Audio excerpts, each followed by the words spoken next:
हॉटेलसारख्या भाज्या किंवा ढाबा स्टाईल भाज्या सगळ्यांना आवडतात. तर आज आपण घरच्या साहित्यामध्ये मस्त असा काजू मसाला कसा करायचा ते पाहूया.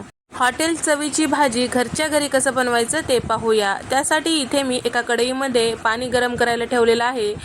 साधारण 7 ते 8 मध्यम आकाराचे कांदे इथे मी मध्ये कट देऊन घेतलेला आहे आणि सोबतच मूठभर काजू आणि 7 ते 8 बदाम घेतलेले आहेत. आता हे काजू आणि बदाम आणि कांदे छान हलकंसं नरम होईपर्यंत शिजवून घ्यायचं आहे.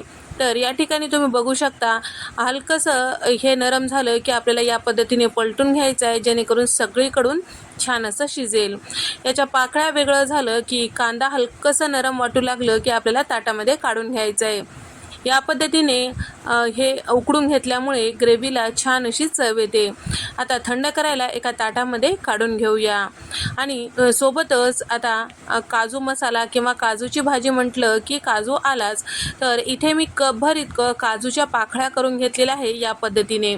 आता पॅनमध्ये मी साधारण 3 चमचे इतकं तेल टाकून घेतलेलं आहे. घेतलेले सगळे काजू आपल्याला छान असं हलकंसं लालसर होईपर्यंत परतून घ्यायचं आहे. गॅसचा फ्लेम मोठा करायचा नाही, लगेचच करपू शकतो.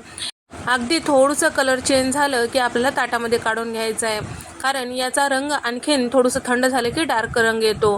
तर या ठिकाणी आता हे ताटामध्ये काढून घेतलेलं आहे. कढईमध्ये इथे मी साधारण 5 चमचे तेल टाकून घेतलेलं आहे आणि 2 चमचे इतकं इथे मी लोणी टाकून घेतलेलं आहे किंवा बटरसुद्धा तुम्ही इथे वापरू शकता. अर्धा चमचा इथे मी जिरे टाकून घेतलेलं आहे. 2 छोटे तुकडे दालचिनीचे, 2 तमालपत्र, 1 मोठी वेलची, 1 चक्री फूल यामध्ये टाकून घेतलेलं आहे.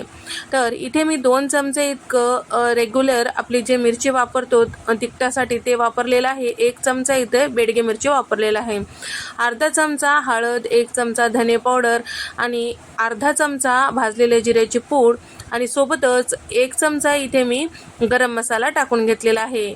आता हे सगळे पावडर मसाले सगळं छान व्यवस्थित मिक्स करायचं आहे, करपू द्यायचं नाही. वाटल्यास तुम्ही थोडंसं पाणी टाकू शकता. 10 ते 12 लसणाच्या पाकळ्या आणि 1 इंचाचं आलं कांद्याची पेस्ट करते वेळेसच त्यामध्ये टाकून मिक्सरला फिरवलेलं होतं. तर या ठिकाणी आता हे सगळं छान व्यवस्थित मिक्स करून घ्यायचं आहे. वाटल्यास थोडंसं पाणी टाकून हे वाटण तुम्ही परतून घेऊ शकता. वाटण करपू द्यायचं नाही आणि कच्चंसुद्धा राहू द्यायचं नाही. गॅसचा फ्लेम मोठा करायचा नाही, मध्यम गॅसवर हे वाटण जेवढं तुम्ही छान परतून घेताल तेवढ्या भाजीला चव छान येते. या ठिकाणी आता तेल साईडला सुटू लागलं आणि छान असं वाटण परतून झालं की यामध्ये टाकत आहे साधारण 3 मध्यम आकाराचे टोमॅटो. त्या मिक्सरला फिरून घेतलेलं होतं ते प्युरी यामध्ये टाकून घेतलेलं आहे. तर या ठिकाणी छान पिकलेले टोमॅटो घ्यायचे, म्हणजे भाजीला रंग छान येतो आणि चवसुद्धा छान येते. सगळं छान व्यवस्थित 1 मिनिट परतून घेतल्यानंतर चवीपुरतं मीठ, 2 चमचे कसुरी मेथी यामध्ये टाकून घेतलेलं आहे.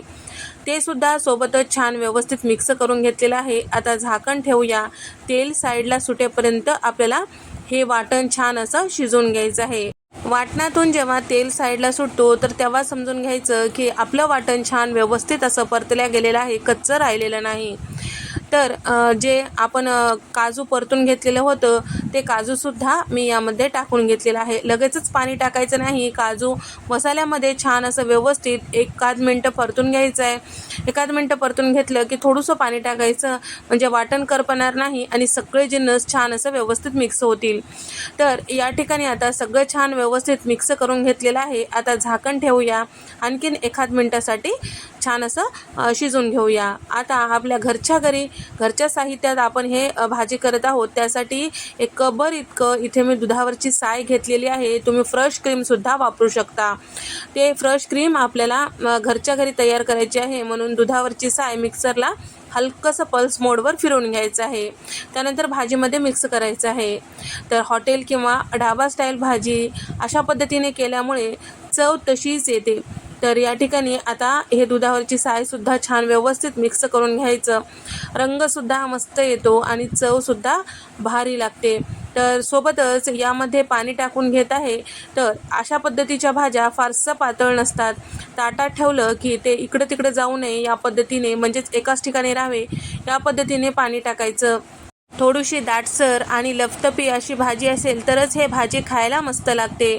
भरपूर अशी कोथिंबीर बारीक चिरलेली वरतून टाकलेली आहे. अर्धवट झाकण लावून आपल्याला हे सगळं छान असं आणखीन एक 2 मिनिटासाठी शिजवून घ्यायचं आहे. इथे तुम्ही बघू शकता हॉटेल किंवा ढाबा स्टाईल काजू मसाला घरच्या साहित्यात अगदी सहजपणे आपण करू शकतो. रंग आणि चव अगदी त्याच पद्धतीचं झालेलं आहे.